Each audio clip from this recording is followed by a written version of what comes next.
My ex hid the truth about our daughters, cheating with my best friend. But I fought back with DNA proof and won justice and revenge in court. The federal government was delaying the release of sensitive material. They were slow as usual, making it hard to get anything done. Federal employees showed extreme incompetence, avoiding responsibility without direct orders. I wondered how many people handled a letter before action was taken. I was stuck, unable to move on to my next project and facing financial loss if items had to be destroyed. The rise of liberal concerns had complicated simple matters, even changing job titles. I felt too old for this nonsense. "There's a young lady here to see you," said Jackie Stodd, entering my office.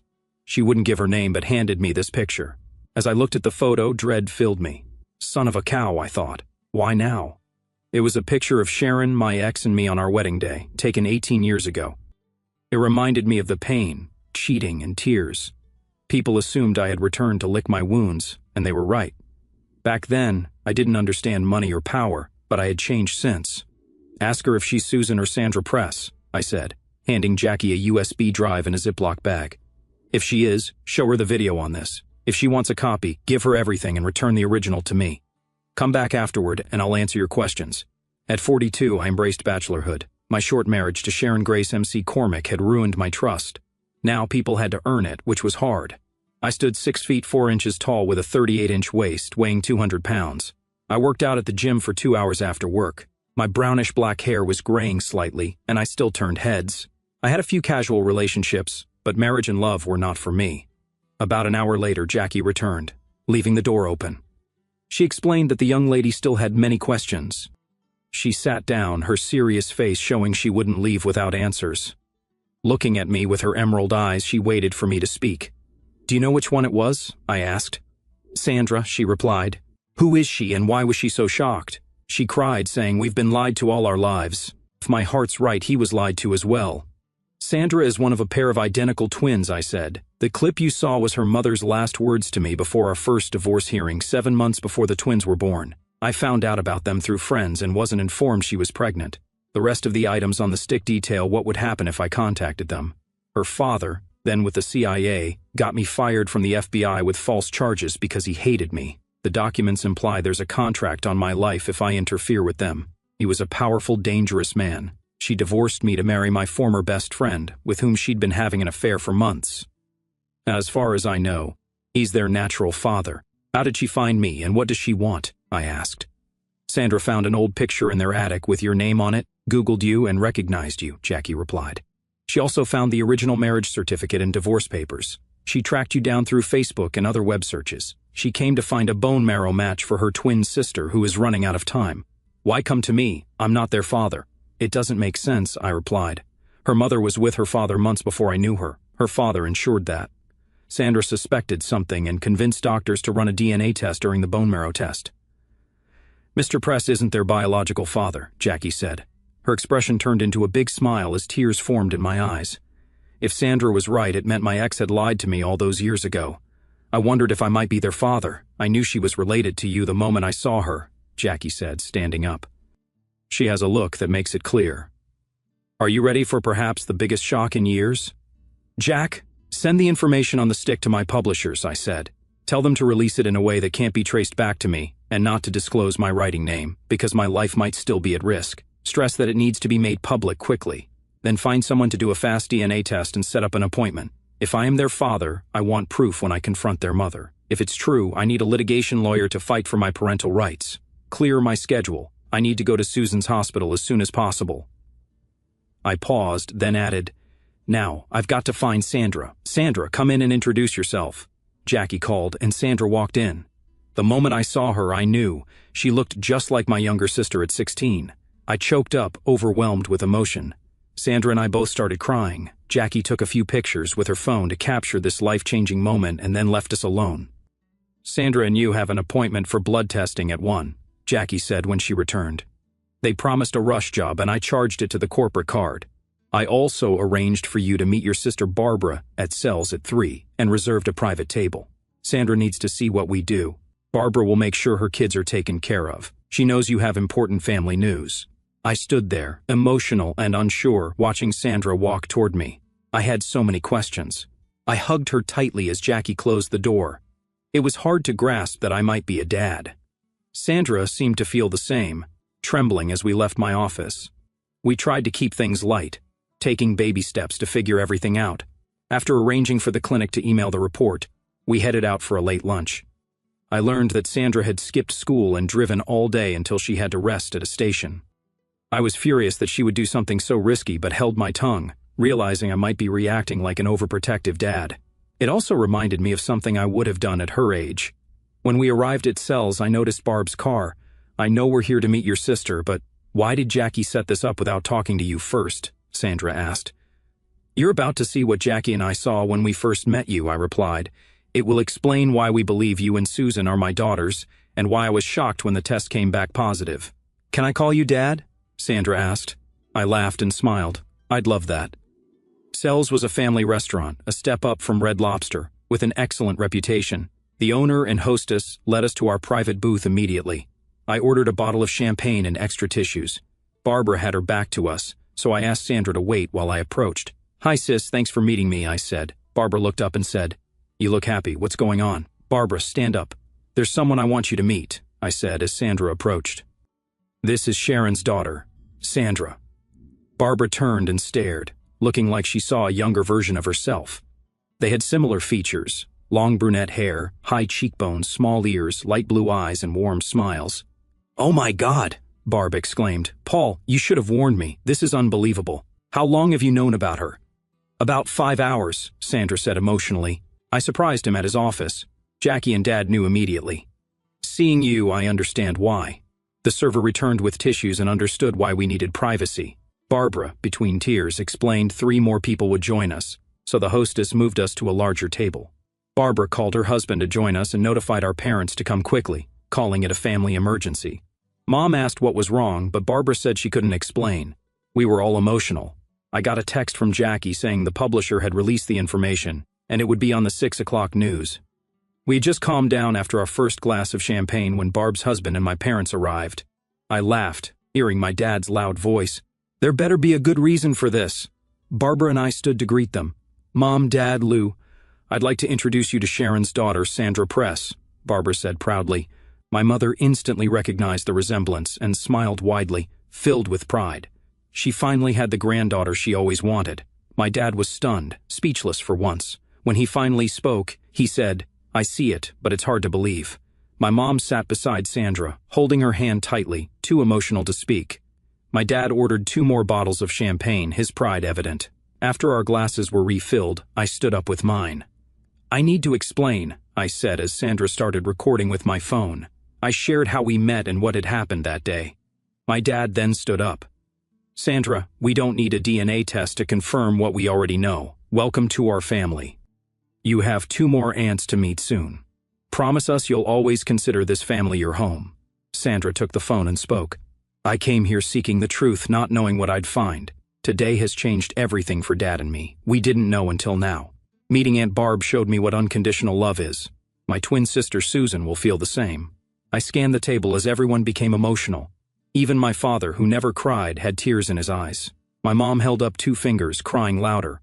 I captured everyone's joyful tears before stopping the recording. Sandra added her and her sister's info to my contacts and texted Susan, showing me the video she sent. Sandra's message read, "If what we think is true, the DNA test will confirm. Watch the 6 o'clock news. Love, your twin." My mother asked if she was still in disbelief. Sandra showed her photos of Susan and herself. My mom demanded copies for her laptop, displaying them on the full screen for all to see. Sandra then turned off her phone and put it back in her purse, making me realize no one knew where she was. My phone rang. It was Susan. I stood up and walked away to answer it. My dad noticed me tearing up and looked at me questioningly. Sandra mouthed, "It's my sister." My dad nodded, understanding, and I answered the call. "Hello, this is Susan." "After seeing the video, I had to call," she said. "I won't be home until at least 7 because she's stopping at the police station for an update on Sandra." I'm pretending to know nothing. "The police were here earlier and left their card. Any ideas on what I should do?" "Get him to watch the 6 o'clock news and pay attention to what's revealed about me," I replied. "Tell him you'll talk when your parents aren't around and show him the video. Give him my number and ask him to text first before calling. He'll understand after watching the news. Once we have the DNA proof, Sandra and I might bring the whole family," Susan said. What do you mean? I explained. Sandra's actions to help you. The family will spread the word. I don't know how many will come, but those who can will. Why? She asked. Family, I said. In the Patterson family, blood is thicker than water. If I'm not a match, someone else might be. Just like that? Susan asked, doubtful. No doubt. You'll see, I said with a chuckle. We talked a bit more before saying goodbye, and she replied with relieved sobs. After ordering dinner, I explained to the family why Sandra was here. Immediately, cell phones started buzzing, calling others to spread the word and gather potential matches. My mother took charge of organizing everything. Sandra, how did you get here? My father asked. I drove my old 1994 Voyager van. It's one step up from a rent-to-wreck, she laughed. It's in Dad's parking lot. You're not driving back in that. It's a miracle you made it here, my dad said firmly. Take that van to my dealership in the morning. She can pick one out, he added with a wink and a smile. If I could choose, it would be a 4x4. I love the outdoors, Sandra said. My dad responded with a big grin. We all love the outdoors. If the weather allowed, we were fishing, camping, or hunting. He started reminiscing about the summer I learned to water ski and barefoot, sharing as many stories as if he were holding court. Both my parents insisted that Sandra stay with them for the night, agreeing it wouldn't look right for us to be alone. After dinner, Dad drove them to her vehicle and then drove it home. My mother was thrilled, already planning to spoil her new granddaughter. Dad ended up waiting until 1 in the morning for them to get home. Around 10 at night, the police investigator called me. It took him 2 hours to complete a background check on me. The media was buzzing with questions about the information I released. We discussed the situation and related problems. Seeing the 3 generations in the video had answered many of his questions. I told him we were rushing DNA tests to confirm our relationship and that Sandra was with my parents. Once confirmed, we would return to see if I could be a match for Susan. I asked him to buy us some time and promised to update him on our progress. Susan later told me he reported back to her about our discussion. I was confronting my past again, but with a new perspective. This time, I wouldn't be intimidated by my ex-wife's family's power and money. I would use the media, the courts, and the truth to my advantage. I had the resources, the proof, and a growing determination. I didn't seek revenge, just justice through the truth. I was ready to take on 4 people and the federal government. The next morning, I was in my office ensuring any schedule changes wouldn't affect me much, and setting up tasks for Jackie while I was gone. Jackie kept checking the email accounts like an overprotective mother, questioning me about my day and extracting all the details she could. To be honest, I never tired of looking at Jackie Stoddard. In her youth, she must have been every teenage boy's dream. Her naturally styled brown hair accentuated her soft features, and her piercing emerald green eyes and full lips were still captivating. As a single man, I often admired her, but was thankful she never caught me looking. Finally, she received the DNA test results, printed them, and exclaimed, "It's confirmed. You are her father." Jack immediately called the lab to send the information to Susan's specialist and began searching for the toughest litigation lawyer in New York. After vetting a few, she selected the best and arranged a Skype chat. The lawyer agreed to work on a percentage basis, confident it was a slam dunk. With the DNA proof, we would go after my ex-wife, her husband, and her parents for denying me my parental rights. The restrictive court order against me would be squashed, proving their deliberate actions. The supposed contract on my life, even if not factual, would demonstrate their attempts to intimidate and control. The lawyer saw the potential for a significant case, even before involving the government. I told Jackie to send a gray, dust-covered box from the safe to my new lawyer. It contained legal proof that Sharon's father had tried to destroy my career and marriage. It had taken years to collect this evidence through various government levels. I later learned that the police officer had released the video, turning the story into a runaway daughter finding her biological dad to save her sister's life, causing a media frenzy. "Mom, it's confirmed. I said on the phone I'm a father twice over, thank God. Be ready to leave tomorrow at 7 in the morning from the car lot. I'll spread the news." "Have you called your daughters?" Mom asked. We were now on the road, driving a fully loaded 2-year-old Ford Explorer to Igo, New York. Sandra and I led the way, with my parents in a tour bus and 33 other vehicles following. The tribe was on its way. When my phone rang, Sandra answered and put it on speaker. "You're being tracked by CNN," Susan said after our greetings. "There's a tour bus with a sign saying, 'The Carlsons are coming. 1 out of 141 should be a match.' Well, we have the DNA test proving he's our father. I've got a new 2-year-old, Ford Explorer," Sandra replied. Dad said if it was confirmed, a lot of family would come, but I never expected this, Susan explained. It's given me a new hope I never imagined. I can't remember feeling this good. Dad's family spread the word, and people came out of the woodwork, Sandra said. I met so many relatives this morning, it will take multiple introductions to remember their names. I met first, second, and even third cousins. I'm so proud. I want to change my last name to Carlson. I never knew families like this existed, she added. I was so overwhelmed I almost went off the road. That's when I decided to write this amazing experience into my next book. My daughters were still talking about Sandra's experiences when Susan said she had to go. Her mother had just entered the room. Dad, are you okay? Sandra asked with concern. I saw you get very emotional. How do you expect me to feel? I replied. I discovered I have 2 daughters raised by my ex-wife and a former friend without my knowledge. One is vibrant and full of life. The other is on the verge of dying. One is so strong and independent, she moved mountains without thinking, just like I would. And she wants to take my name. I was emotionally overwhelmed. Sandra replied, I was so focused on saving my sister's life. I didn't think about the impact on you. I wasn't a good match because I inherited a defective gene from our mother. The emotional problems I've caused will be felt for days. Can you forgive me for coming into your life, turning everything upside down? No, that's what living is about, I said through tears. You've given everyone another person to love. You've given me a chance to be a real dad. Your grandparents adore you. My mother is so proud. Seeing her face in you means everything. You and your sister have become her favorites by birthright. She's been spoiling us. We went shopping, and if she bought me one, she got one for Susan, too. Sandra laughed, saying she had years of spoiling to catch up on. That's Mom. You'll find it impossible to distance her from you. I know, I've tried, I said. Barb and my sisters will brag about this for weeks. By the end, this will become a family legend shared for years. We learned that as soon as Sharon saw the live news feed about our arrival, she began having severe panic attacks. The walls she had built were crumbling. Susan, feeling vibrant and strong, confronted her as soon as she turned off her phone. Mom, why did you hide the truth about our real dad? Susan asked. When she got no answer, she pressed harder. You hid the truth from us, made decisions about our lives. What gave you the right to play God? Even Dad didn't know. If Sandra hadn't found out about him and sought the truth, would you have let me die? Sharon had no answers, never expecting the truth to come out. Her father had hated Paul from the start and did everything to drive him away. Thankfully, Susan's doctor walked in at that moment.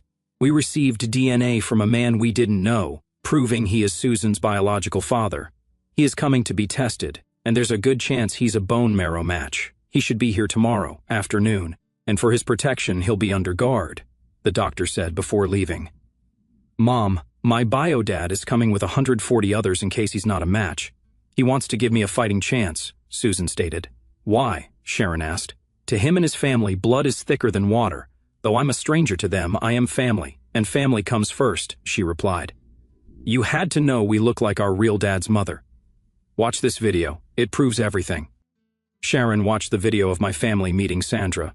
There was no doubt. 3 generations shared the same face. She could no longer deny the truth. Her daughters had proof, and her husband's actions were backfiring. Then a man appeared at Susan's room entrance asking for Sharon. When she admitted she was Sharon Press, he handed her a large legal envelope saying, You have been served. Sharon fell to her knees sobbing. Susan, furious, felt no pity. Mom, why did Grandpa put a contract on my bio-dad's life? Susan asked, knowing she wouldn't get an answer. Arnold Franklin Press had just left a corporate meeting. As he walked down the hall, he was served with legal papers. He sat down in the reception area to read them. The first document was a lawsuit against him and his wife for denying Paul his legal rights as the father of his daughters. The second was against his in-laws and himself, accusing them of conspiring to ruin Paul's marriage and career. It was clear Paul was seeking revenge, demanding sole custody of his daughters. He argued that if Sandra hadn't found him, he would never have known about them. He claimed moral abandonment, suggesting Sharon and Arnold would have let Susan die to keep their secrets. Proving otherwise in court would be difficult, given the media coverage. Arnold remembered when he and Paul were university roommates and football teammates. Both had pursued Sharon, but Paul won her over. Arnold had even been the best man at their wedding. However, Sharon's father never approved of Paul. Due to his background, he convinced Arnold to pursue Sharon, and Arnold agreed. With her father's influence, Paul was kept busy with FBI assignments, leaving Sharon and Arnold alone together. Eventually, Sharon and Arnold became lovers while Paul was undercover for 2 months. Her father had recorded their affair and confronted Paul with the evidence when he returned. Sharon, unaware she was pregnant, thought her missed periods were due to stress. Delighted, her father saw Paul file for divorce immediately. When the twins were born, they knew Paul was the father, but her father had already gotten Paul fired with false charges. It took Paul 4 years to clear his name, during which he left the area in disgrace. Meanwhile, Sharon and Arnold married and had 2 sons. The unedited tapes would prove the conspiracy between Sharon's father and Arnold to break up the marriage. Arnold now wondered how Sharon would react when this truth came out. Sandra, I, and the group arrived at our final stop of the night around 9, exhausted after 14 hours of driving. We ordered a light meal to our rooms and quickly fell asleep until the 5 o'clock morning wake-up call. Sandra and I left early because I had a secret meeting with a police officer and an FBI representative. The rest of the group left at 7 for the 6-hour drive. Sandra dropped me off at the IGO Police Department, where I met Detective Peter Rogers and FBI agent Chad Garrido.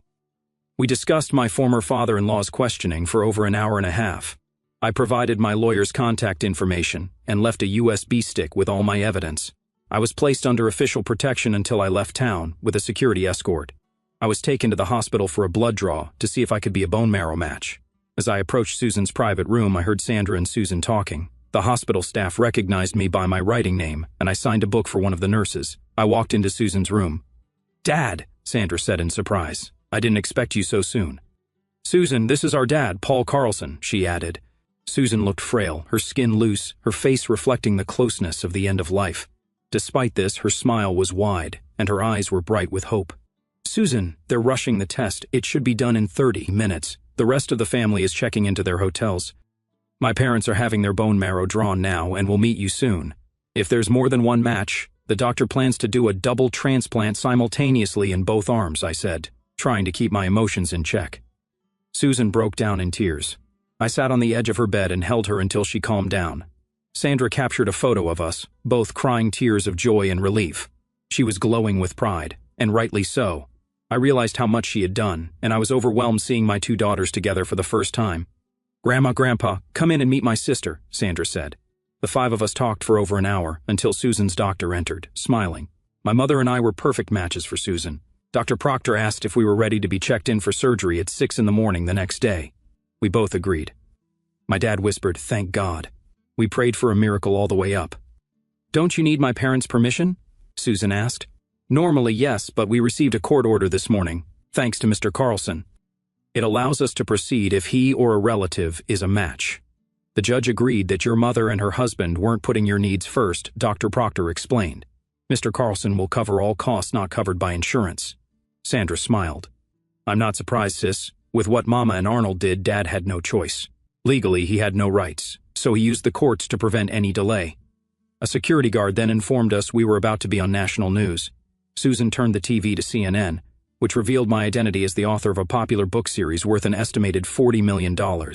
Sandra, Susan, and the doctor were amazed. My parents looked at me in shock. They had no idea, thinking I was just an independent corporate financial advisor. "My God, Dad," Susan said.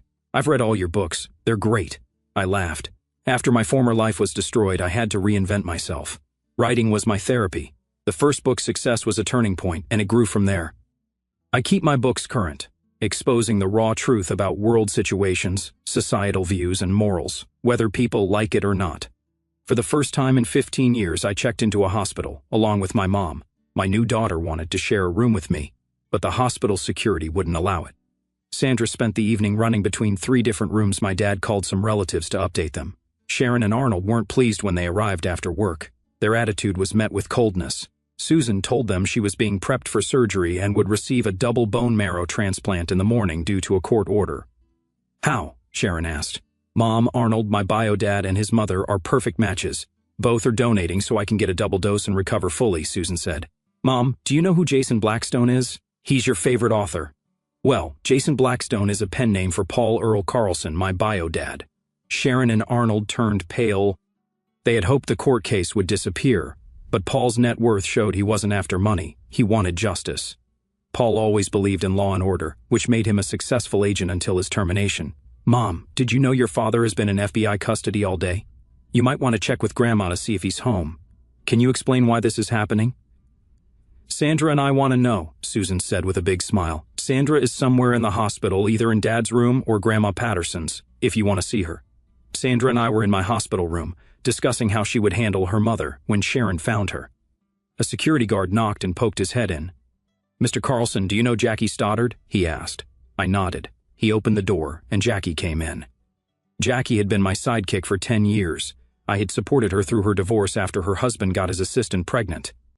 She was now 35 and a single mother, still adjusting to single life, but still wore her wedding diamond. My family and I loved her, and I often wondered why she hadn't found someone. "What are you doing here?" I asked. "I'm here to do what I always do, look after you. Dr. Proctor said you'd be here for at least 3 days and suspected you were a match. Your arm will take a week to heal enough for light activities. I booked a private jet and a hotel using the corporate card," Jackie explained. "Sandra texted me, 'Dad, for your information, she loves you. She couldn't stay away.'" I raised my eyebrow. The guard poked his head in. "Sharon and Arnold Press want to see you. Will you allow them in?" "Only after they've been searched," Jackie said. "What's your relationship with Mr. Carlson?" the security officer asked. "I'm his fiancé. Didn't you see my ring?" Jackie replied. Sandra winked at me and mouthed, "Told you." I laughed as Sharon and Arnold entered. "Dad, I wouldn't trust these two for a moment," Sandra said. "They're just trying to cover their backs." "You don't know the half of it, Sandra," Jackie began. "Your dad's lawyer has video showing your stepfather receiving a check from your grandfather as payment to break your parents' marriage. If successful, he would manage your grandparents' finances for a 3% annual fee." "How do you know this is true?" Sharon asked. "And who are you?" "Mom, she's Dad's fiancée and a master researcher. Her name is Jackie Stoddard." "I trust her more than you," Sandra said firmly. Sharon's face went white. Her daughters were distancing themselves from her, and there was nothing she could do.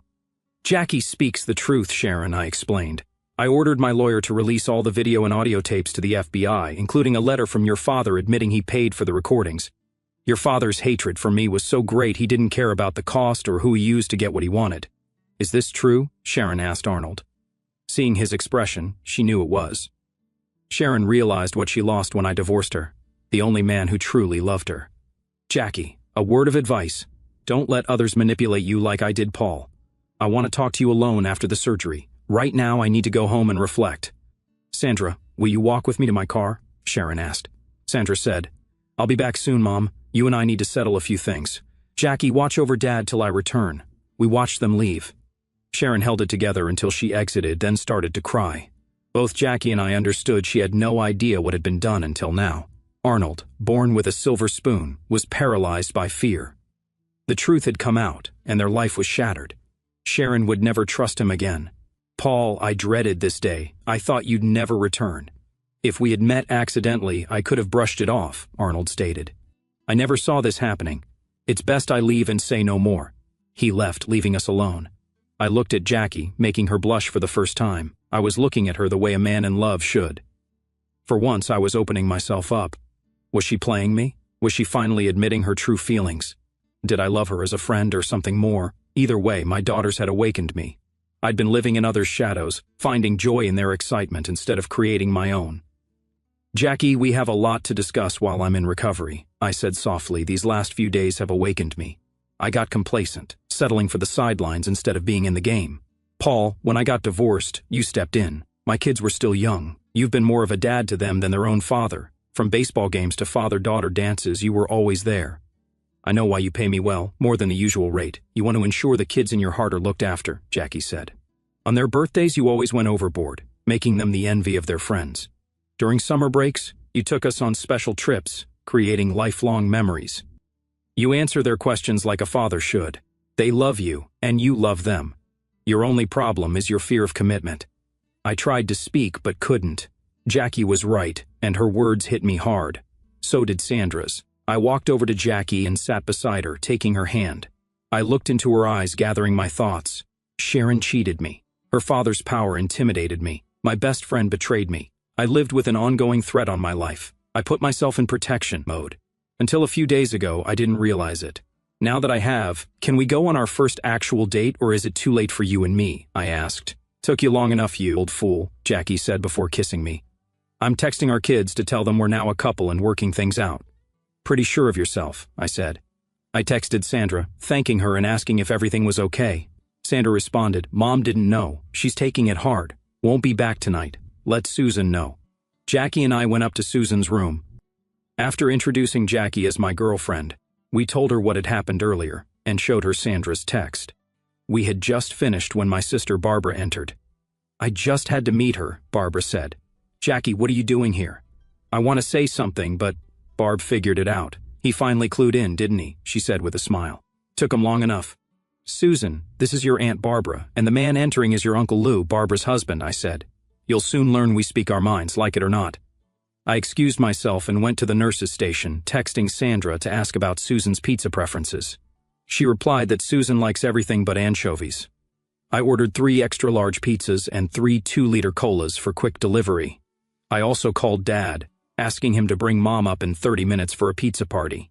We pushed the no-eating for 8 hours rule but got carried away. The head nurse came in to calm us down but left with a slice of pizza. Later, she stopped me and said, "Your actions lifted the spirits of the whole floor. I can't thank you enough." At 4 in the morning, they took me and my mom to prepare for the operation. We supported each other until we were wheeled in. I stayed awake until the medication kicked in. When I awoke, it was done. Now came the waiting and praying. Dr. Proctor informed everyone that the bone marrow transfer went well, but it would take a few hours to see if it took. It did. Hearing this, most of the family started preparing to go home. "Jackie," I said, "I'm the worst patient ever." "But you're not sick," I replied. "You're like a bull in a china shop, impatient, unruly, and miserable. Keep it up and you'll get a bad reputation," Jackie told me. Jackie said my mother was doing well. Once she was sure I was stable, she gave me my phone back. The first texts I saw were from Jackie's kids, both asking, "When does she get her engagement ring, Dad? When do we meet our new sisters?" "Jackie, your kids are smart," I said, showing her the phone. "I told them I was coming to IGO to watch over you after the operation. They had a lot of questions, and the whole story came out. They weren't surprised. They said, 'Mom, he's always treated us like his own. Most of our friends wish their dads were like him. We've always seen him as our dad,'" Jackie explained. She read the note and looked at me with tears in her eyes. "I guess we'll have a short engagement," I said with a smile. "Have you heard from the twins?" I asked. "Sandra and her mother are with Susan. She's doing well, considering everything. Even though she's still medicated, she's asking a lot of questions," Jackie disclosed. Sandra told her about the pizza party. "Susan can't get over how much she looks like her aunt and grandmother. She can't wait for a girls' day out with them when she recovers." "Find me my pants. I want to see her myself, and then check on Mom," I said. The nurses tried to stop me, saying it was too soon after surgery, but I insisted. So off we went, holding hands. Surprisingly, my pain was manageable. Jackie and I noticed Susan's improvement immediately. Her complexion was better, and the sparkle in her eyes almost brought tears to mine. "Who are Tammy and Timothy Stoddard?" Sandra asked. "My children, ages 13 and 11. "Why?" Jackie replied. "I got a Facebook friend request from them this morning." "So did Susan," Sandra said. "You both need to read what they sent," I said, handing Sandra my phone. She read it, smiled, and passed it to Susan. "I want this back to add their phone numbers to my contacts," I said. Sharon then asked if she could talk to me privately, so we went to the waiting room. "Paul, I had a long talk with my mother last night. She admitted remembering Dad's hate toward you but never expected this. My daughters want to finish the school year here and then live with you. They want their last name, changed to yours, and feel what Arnold and I did is unforgivable," Sharon disclosed. "I can't argue with them. They made it clear they'll go to court if I refuse. They no longer trust me, and I can't blame them. Will you let them come? You know my family. They wouldn't let me refuse, no matter how I felt. I will gladly take them, so will Jackie. We'll just need a bigger place. I'll drop the suit against you if you agree to joint custody," I replied. "The suit will still go forward against the rest of your family. The twins are old enough to decide the rest." Sharon agreed to joint custody. I offered to pay for their name change, but she declined. We walked back into Susan's room together. The girls watched us intently. "Jackie, it looks like we're going to need at least a 6-bedroom house," I said. Jackie smiled, and the girls screamed with delight. Sharon said, "Girls, your father and I agree you get your wishes. If Jackie agrees, I'll call the lawyer tomorrow to start the legal process for your name change. Paul, Jackie, are you ready for this? A house with teenage kids?" Sharon asked. "No one is ever ready, but we adapt. I'm just getting used to the idea of 2 carrying my name," I said. "Make that 4. Tammy and Timothy want you to adopt them." "They're already signing their names as Carlson," Jackie said. "Call Roger Mouser's firm to start the paperwork, then text the kids to let them know our plans. Let's find out which area has the best schools so we know where to look for our new home." Sandra picked up her phone, opened her contacts, and made a call on speaker. "Hello?" Tammy said. "Who are you, and what do you want?" "This is Sandra, your soon-to-be older sister. Is Timothy with you?" Sandra explained. "Can you prove it?" "Because I can't," Tammy said. "Dad taught us not to take calls or messages from unknown sources without proof. Seriously, are you scamming me?" "Tammy, Paul and I are getting married," Jackie said. "You were talking to Paul's daughter, Sandra. We're all going to be Carlsons. Susan and I are changing our last name, and your dad and I have started the process for him to adopt you and change your name to Carlson too," Sandra added. "Sweet. Let Dad know it's about time. How is Susan?" Timothy replied. "We've been waiting to hear." Jackie and I exchanged a look, witnessing the first conversation of our blended family. She squeezed my hand in support. "I am improving. So far, so good. I'll text you both so you can add my number," Susan said. "Susan, Sandra, our dad is the only father we've known. Our bio dad was gone before we knew him. Your dad has been better than any of our friends' parents. Mom's been in love with him for a long time. When we get together, we need you to accept that we're all siblings. Nothing more, nothing less. Tammy and I won't let anything come between them," Timothy said firmly. Both of my daughters agreed. Jackie, with tear-filled eyes, said, "They're showing your morals and standards. You should be proud they took your values to heart." I was. We said goodbye for now and headed to see my mom. Dad was with her when we walked in, taking them by surprise. My dad saw a look from Jackie that made him smile. He knew something was up. "Mom," I said, "you're up and about already. Have you seen Susan? How does she look?" "Her complexion is improving, and her spirits are up, so it's looking good, but it's still too early to tell," I replied. "We need to have a serious talk if you both have the time." "We're not going anywhere, so let's do it," my dad responded. "Susan and Sandra will live with me after the school year. They'll change their last name to ours," I said. Sharon agreed to joint custody in the name change. It was the twins' idea. "That's wonderful," both my parents said. "That's not all," Jackie added. "Your son has decided to make an honest woman out of me. Elizabeth, are you ready to help plan a wedding?" My mom got teary-eyed, and my dad had a big smile. They didn't have to say they approved. We knew. "I will be adopting Tammy and Timothy, and they will take my last name also. Jackie and I will start house hunting as soon as we get back," I added. "What got your head out of your back?" my dad asked. "We all knew how you both felt about each other. I've been trying to get your mother's approval to knock some sense into you. Earl Carlson, behave yourself. You're not at the yard selling a car," Mom said. "Jackie, have you thought about your wedding plans? We haven't discussed it much, but since we're blending 3 families, it should be a family affair.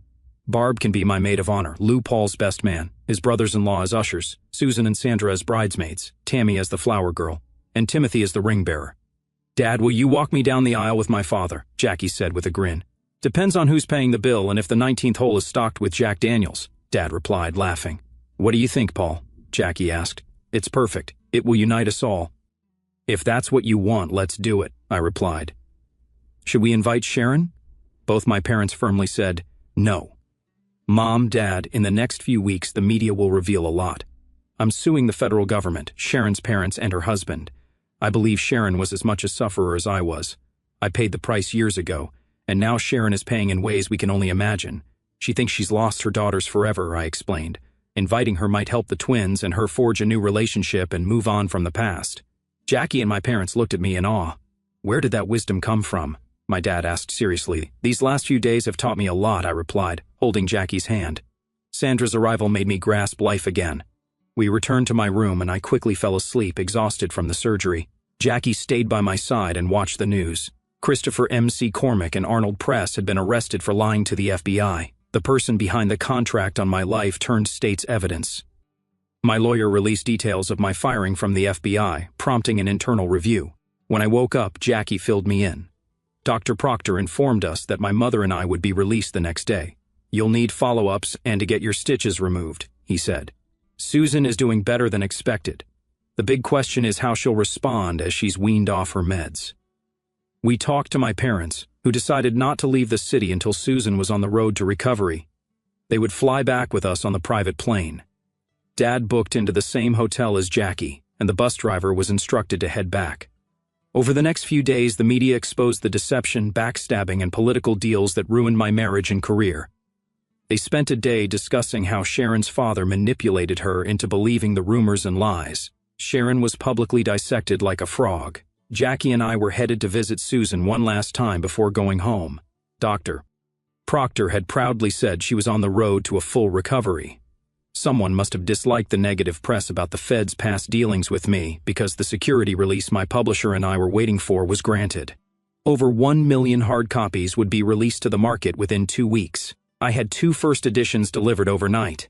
After I signed them, Jackie wrapped them, and we hid them in a shopping bag. We made sure Sandra would be there when we entered Susan's room.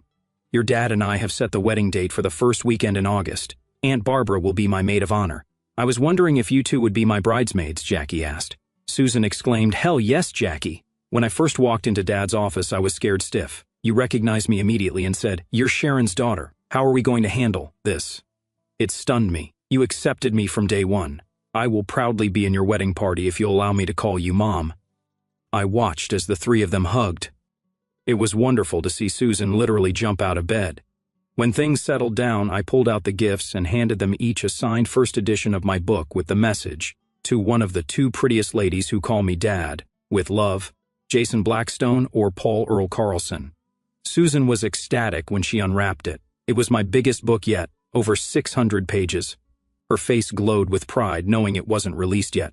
She flipped open the cover, saw my note, and then lost it. "Dad, you've already done so much. I didn't need this," she sobbed, running into my arms.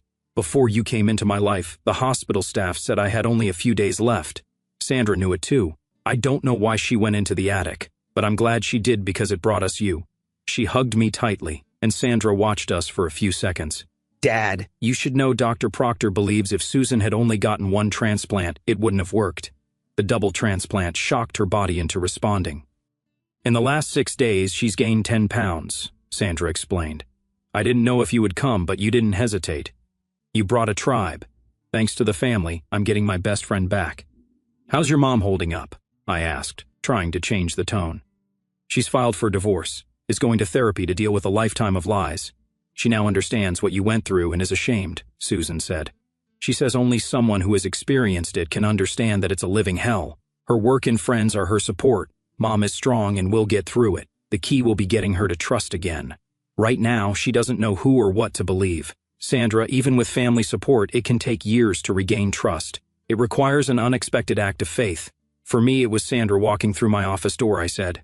"Thank God you did. Paul had me believing I'd die an old maid waiting for him," Jackie added with humor. "Now, girls, stand by your father, so I can capture a few photos. The best one will be an 8x10 for his desk." When we stepped off the plane, we were surprised by Jackie's parents and children there to greet us. The kids nearly knocked me down with their excitement, which spread to all of us. My dad enjoyed hearing them call me Dad. I realized Timothy would have 2 older sisters and 1 younger, just like me. Tammy hugged my mom and said, "I'm glad you're becoming my grandmother." I reflected on how quickly my life was changing with unexpected blessings. Jackie and I decided to shove our pre-Sandra plans until after the wedding. Jackie knew our needs, so I let her handle finding a new home. This gave me time to write my first fiction book. My previous works exposed corruption and cover-ups. We stayed in touch with the twins, and Jackie found a 20-acre property with a barn needing repair. Susan was improving and returned to school part-time.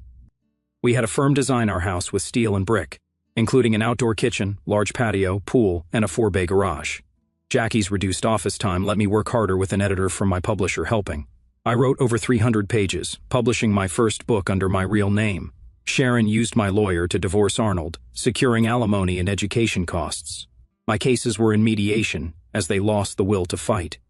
Tammy, Timothy, Jackie, and I awaited the twins' arrival. After their last school day, Timothy saw them driving up our new driveway. We all went outside to greet them. As they stepped out of the Explorer, I realized Susan's recovery was so remarkable I couldn't tell her from Sandra. Jackie whispered, "We'll figure it out." Timothy, playing big brother, carried their luggage as Jackie showed off the house. In my office, 3 copies of my latest book, Unexpected Blessings, sat on my desk. It was a fictionalized story of us.